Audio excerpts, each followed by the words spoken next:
భద్రయ్య, ఏడవకు భద్రయ్య.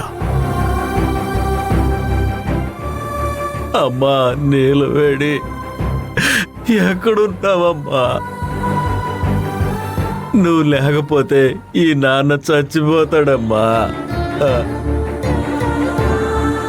తల్లి ఎక్కడున్నావమ్మా?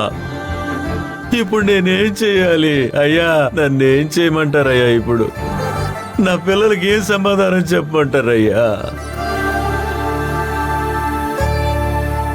అయ్యా, నా బిడ్డకు అసలు ఈ ఊరే తెలియదు కదయ్యా. ఊరు వదిలి ఎక్కడికి వెళ్ళింది లేదయ్యా. ఇంత పెద్ద ఊర్లో రాత్రిపూట ఒంటరిగా బయలుదేరిందంటున్నారు. అలాంటిది నా కూతురు 2 రోజులుగా మనిషే కనపట్టలేదంటున్నారు. నా బిడ్డకి ఏమైందో ఊహించుకుంటుంటేనే ఒళ్ళంతా వణుకుతుందయ్యా. అయ్యా చెప్పండి, ఇప్పుడు ఏం చేద్దాం? చెప్పండి అయ్యా, చెప్పండి అయ్యా. అయ్యా చెప్పండి అయ్యా. భద్రయ్య, నాకేం చెప్పాలో తెలియడం లేదు. కానీ ఇప్పుడు కూడా మనం నమ్మే ఆ మా ఊళ్ళమ్మ తల్లినే నమ్ముకుందాం. నీలవేణికి ఏమీ అయ్యుండదు. తను ఖచ్చితంగా తిరిగి వస్తుంది. మా ఊళ్ళమ్మ తల్లి, నా బిడ్డని ఎందుకమ్మా ఎంతలా పరీక్షిస్తున్నా? తల్లి లేని పిల్లని ఇలా కష్టాలు పెడుతున్నావే, ఇది నీకు న్యాయమా? అమ్మా అమ్మా నీలవేణి,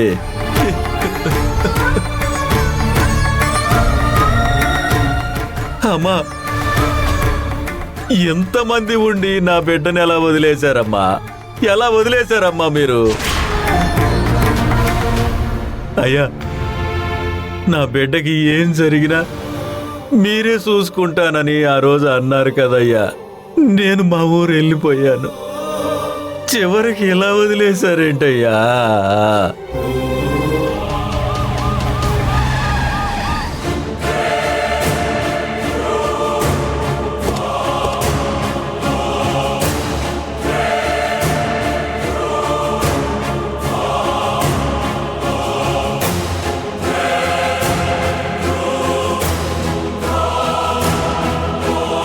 పోలీసులు ఎందుకు ఇక్కడికి వచ్చారు?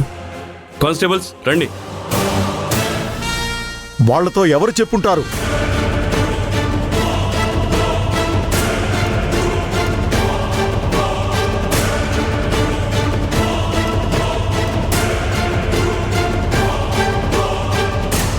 నేను ఇన్స్పెక్టర్ శేఖర్ని. చెప్పండి సార్, విషయం ఏంటి? ఇక్కడ నీలవేణి అంటే ఎవరు? నీలవేణి మా కోడలే సార్. ఆమెను ఒకసారి పిలిపించండి. సార్ ఒక్క నిమిషం. What is this? మీ పాటికి మీరు ఇంటికొచ్చి ఏవేవో మాట్లాడుతున్నారు. అసలు ఇవన్నీ అడగడానికి మీరెవరు? మేడం, మాకు పని పాట లేకుండా ఇక్కడికి వచ్చి ఎంక్వైరీ చేయటం లేదు. మీ కోడల్ని మీ ఇంట్లో బంధించి కుటుంబం అంతా కలిసి ఆమెను చిత్రహింసలు పెడుతున్నట్టు మాకు ఇన్ఫర్మేషన్ వచ్చింది. దానికోసమే విచారించడానికి వచ్చాం. హే లుక్, ముందు మీరెవరింటికి వచ్చి ఎవరి గురించి విచారణ చెయ్యాలనుకుంటున్నారో తెలుసుకుని చేయండి. మీరనుకుంటున్నట్టు ఈ ఇంట్లో కోడలు లేదు, ఇక్కడ ఎవరిని బంధించి పెట్టలేదు. సో మీరు ప్లీజ్ ఇప్పుడు దయచేసి బయలుదేరతారా? కాదమ్మరి మేడం, మీరు పెద్ద బిజినెస్ ఉమెన్ అని తెలుసు. సొసైటీలో మీకు పేరు ప్రఖ్యాతులు ఉండొచ్చు. కానీ పోలీసులకి కోఆపరేట్ చేయకుండా ఇలా మాట్లాడడం కరెక్ట్ కాదు. ఇంకెలా మాట్లాడమంటారు? మీ పాటికి మీరు మా ఇంటి ముందు నిలబడి మీ నోటికొచ్చినట్టు మాట్లాడుతున్నారు. మేం వాటికి సమాధానం చెప్పాలా? I don't understand all these. అయినా ఈ ఆర్గ్యుమెంట్స్ అన్నీ అనవసరం. మీరు బయలుదేరండి.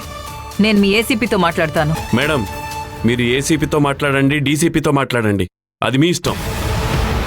కానీ మేము మాకొచ్చిన కంప్లైంట్ గురించి విచారణ చేయాలి, రిపోర్ట్ ఇచ్చే తీరాలి. ముందు నీలవేణి అనే అమ్మాయి ఎక్కడుందో దానికి సమాధానం చెప్పండి. అయ్యా, నా బిడ్డ కనిపించట్లేదని చెప్తున్నారయ్యా. మొన్న రాత్రి ఇంటి నుంచి వెళ్ళిపోయిన అమ్మాయి ఎప్పటి వరకు కనిపించలేదంటయ్యా. అయ్యా అయ్యా ఎట్టాగైనా ఎతికి నా బిడ్డను అప్పగించండి అయ్యా. ఇంతకీ మీరెవరు? అయ్యా నేననయ్యా నీలవేణి తండ్రిని. విషయం తెలిసిన వెంటనే పరిగెత్తుకుంటూ వచ్చానయ్యా. నా బిడ్డ పాపం అయ్యా, తనకి ఈ ఊరే తెలీదు. అయ్యా అయ్యా ఎట్టాగైనా నా బిడ్డను కాపాడండి అయ్యా. అయ్యా అసలు అలాంటి అమ్మాయే ఇంట్లో లేదని మీరంటున్నారు. స్వయంగా ఆ అమ్మాయి తండ్రే మీ ఇంట్లో ఉన్న తన కూతురు కనిపించట్లేదంటున్నాడు. వీళ్ళు చెప్పేవన్నీ నమ్మలేవు. ఇక్కడే ఎక్కడో రూమ్లో బంధించుంటారు. కానిస్టేబుల్స్, మీరు వెళ్ళి సెర్చ్ చేయండి. ఒక నిమిషం, ఇంట్లో వెతకాల్సిన అవసరం లేదు. నీలవేణి ఇక్కడ లేదు. ఇక్కడ లేదంటే మరెక్కడుంది?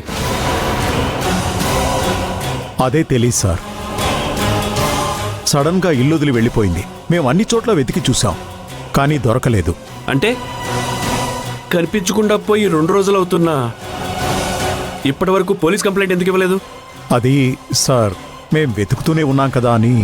పోలీసులు రాకుంటే ఈ విషయాన్ని ఇలాగే కప్పెట్టేద్దాం అనుకున్నారు కదా? అలా కాదు సార్. కానిస్టేబుల్స్, వీళ్ళు చెప్పేవని నమ్మలేం. రండి లోపలికి వెళ్ళి చెక్ చేద్దాం. సార్ సార్ సార్ ఆగండి సార్. సార్ సార్ ఏంటి సార్? కాంచన ఏంటి లోపలికి వెళ్తున్నారు? ఏమోనండి, పదండి. ఇలా చూడండి, ఇదంతా చూస్తూ నేను ఊరికినే ఉండను. కాదంబరి, నువ్వు కాసేపు సైలెంట్గా ఉండు.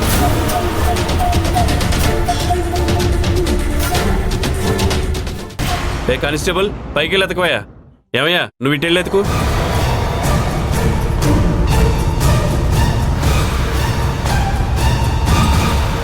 సార్, మేము చెప్పేది ఒకసారి వినండి సార్. ఇక్కడ ఎవరిని బంధించలేదు. అవును సార్, నీలవేణి లేదు సార్. మీరు ఆగండి సార్, వాళ్ళని వెతకనివ్వండి. కూర్చోండి సార్.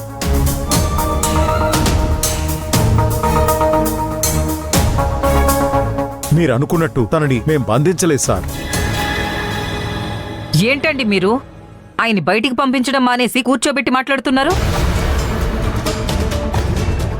కాదంబరి, నువ్వు ఇలా రా చెప్తాను. ఏంటండి మీరు? రా చెప్తాను. అరే, నువ్వు కాసేపు మాట్లాడకుండా ఇక్కడ కూర్చో. కూర్చో. ఎప్పుడు చూడు నన్ను కన్విన్స్ చేయాలని చూస్తారు. ఇక్కడే పక్కనే ఎక్కడికైనా వెళ్ళుంటుంది, వచ్చేస్తుంది అనుకున్నాం.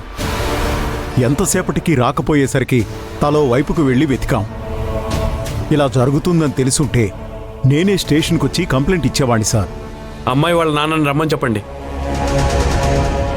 భద్రయ్య, అయ్యా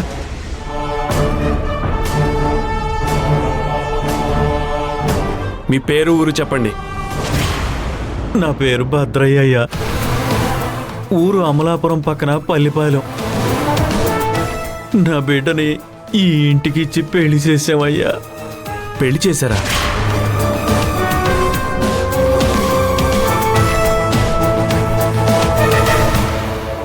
సరే చెప్పండి. నా బిడ్డ కనిపించట్లేదని తెలిసి ఇప్పుడే వచ్చానయ్యా. మీ అమ్మాయి 2 రోజులుగా కనిపించట్లేదన్న విషయం మీకు వీళ్ళలో ఎవరైనా ఫోన్ చేసి చెప్పారా?